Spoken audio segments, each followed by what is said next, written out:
Hi everybody, thank you for joining me for today's video. My name is David, I'm a life coach and I make these videos to help you guys understand your experiences to help you hopefully recover and heal from your traumas.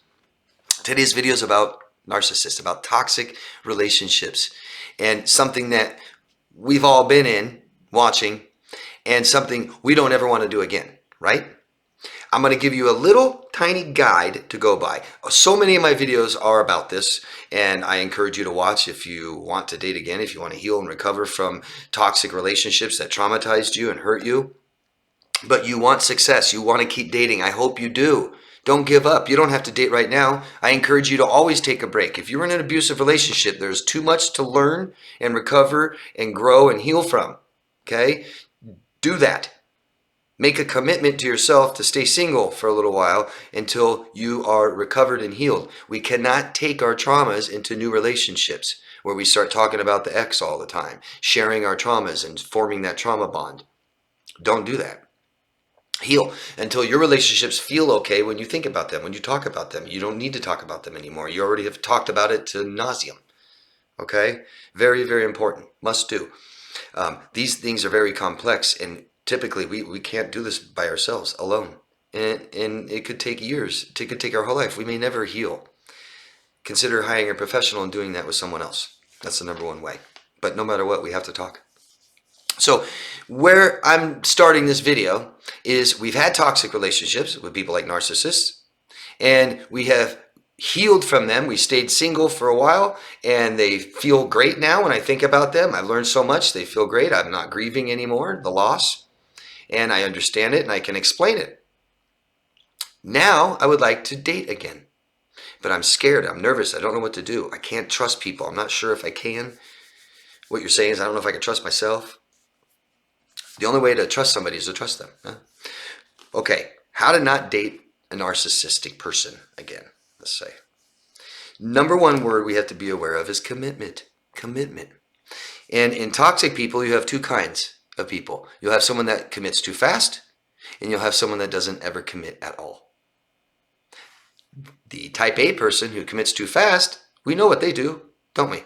They want to see you every day. They want to text you morning, day, and night. They want to share every single thing about their personal lives and their own traumas, and they want to know all about yours, and then you share your traumas. And they want to have sex right away. They want to go to your house right away. They want you at their house right away, meet their children right away. You get the picture, yeah? Want to just jump right in that commitment. And we have people like borderlines, histrionics, covert narcissists that do this. They hate themselves. They don't want you to know who they are. They want you to be committed to them before you find out who they are and leave them. Massive fear of rejection, fear of abandonment, fear of commitment is the other person. The covert narcissist could be overt sociopath, psychopath.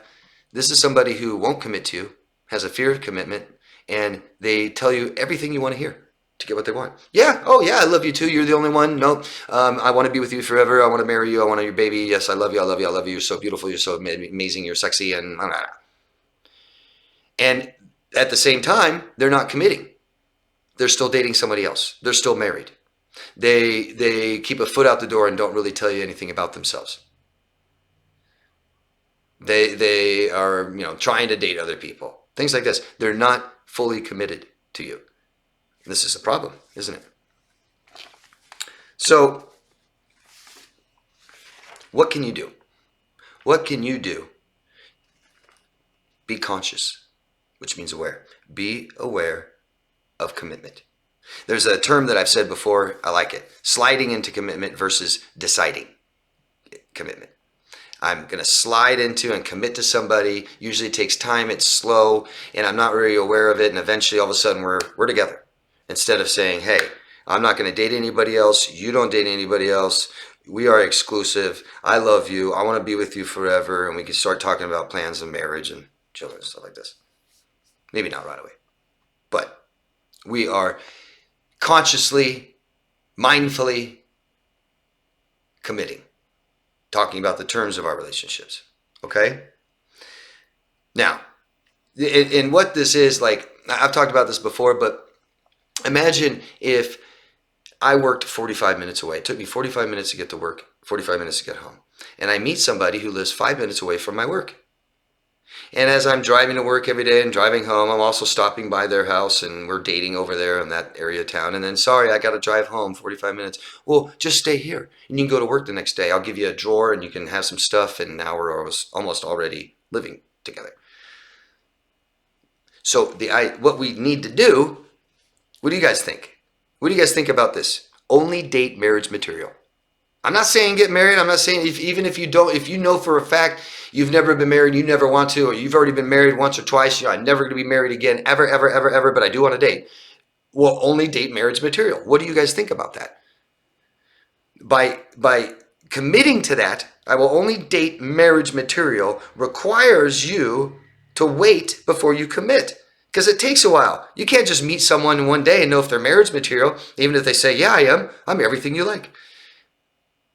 We don't know. How long did it take for your toxic person's personality traits to surface? Take some time. Why not find out who they are before we're committed to them? Finding out who somebody is before you attach and before you commit will allow you to make decisions to keep them in your life that aren't hard. It's not difficult, right? You will know who somebody is by finding out what they value. And you'll know what somebody values by what they talk about, right? If money is at the top of my value list, how long is it going to take? I can't hide that forever. I'm going to eventually talk about money. I'm going to talk about how much stuff costs. How much do you make? How much did that cost? I'm going to make a lot of money someday. This is how much money I make. I want to make this much money someday. I want to be able to buy a mansion and this and that for myself. You'll see. They'll eventually talk about money if that's the most important thing in their life, even if they're covert and lying and hiding. It just takes time. So the one thing we do is know what somebody values before we attach to them. That's kind of a key goal to go by, okay? That's something you have a little control over. Now, as a human being, you will attach to people eventually. And so we go slow. That's why we go slow, right? Why jump right into bed to somebody and commit to get married to before you know who they are? And we don't go just by what they say. So it takes a while, right? That's something you have a little control over. But what you have total 100% control over is commitment. Don't commit to somebody until you know who they are. The attachment might just happen eventually. You might not totally know who they are before we start attaching. But don't commit. No, we're not together yet. No, I don't know who you are yet. I'm waiting to see who you are. You told me and told me and told me. Now I want to wait to see. Starts to make a narcissist nervous, doesn't it? And we commit at the same time. Now, when we're talking about commitment, commitments take up space and time, don't they? I'm committed to my work. That's 40 hours a week. I'm committed to my children. That's 25 hours, 35, 45 hours a week. I'm committed to my sleep. That's 8 hours a night. I'm committed to showering. I'm committed to my exercise at the gym 5 days a week. I'm committed to riding my bike. I'm committed to meeting my friends at the bar. I'm committed to my softball team I'm on. And guess what? All my commitments take up all my space and time. So if I'm going to add you to my life, I'm probably going to have to drop a commitment or two or three, right? What commitments are you dropping and breaking and stopping to have somebody enter your life? What commitments are they breaking and stopping to have you enter their life? Isn't that important to know? So, to go over it again, you're a human being and you will attach to people. I advise to know who somebody is before you attach to them. And so we go slow. I loved our date tonight. Yes. No, I don't want to see you tomorrow night. That's too fast. I appreciate this relationship. I want it to grow. I want it to be healthy. And so we're going to date in 2 weeks. I have other commitments, right? We don't just start breaking and dropping commitments after the first date. Now we're committing to them. And I start seeing them every day. Now I'm investing. Now I'm invested. It's hard to stop and break. No. You're a human being. You're going to attach to people as you get close to them. Okay? But what you have total control over is commitment. Commitment. So many people are in relationships with toxic people that aren't even committed to them. I didn't know they were married. I knew they were married, but I still thought that they'd be with me and I'd have all my emotional needs met. No. And then you learned that they don't value, they don't value respect, they don't value self-respect, they don't value honesty and integrity, these kinds of things. And that's the only way a relationship will ever work, period, is values must match. They must value the same things that you do, whatever that is. And we're all different, and we don't. We don't all value the same things. I used to think that everybody in the world values respect and honesty and integrity, but not everybody lives true to it. Nope. There are just some people that just don't value it at all. And they'll all tell you they do. So it takes time to get to know who somebody is. You can go back to your relationships that were toxic, that failed miserably, that were traumatic, and you can see how long it took for some of their personality traits to surface. You will weed out toxic people by taking control of the time that you commit. I'm not going to see you right away. No, I want to make sure that what you value, what you say you value, is truly what you value.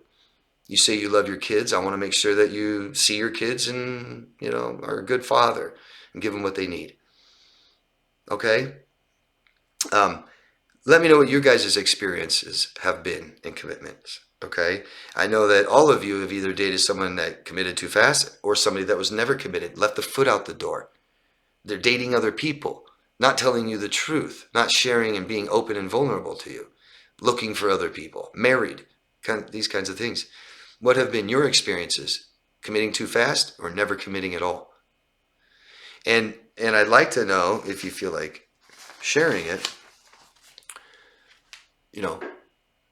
what do you think about some of the things I suggested about deciding commitment and not sliding into it, to only date marriage material, whether you want to get married or not? That values must match. They must. I'm telling you. This will help guide you so much, I think. Let me know what you think. And ask questions always, okay? Thank you very much, and love yourself first, guys. If you think this helped you, I'd appreciate subscribing to the channel, sharing this video with somebody else, and liking or disliking, and tell me why. Thanks, guys. Love yourself first. Bye.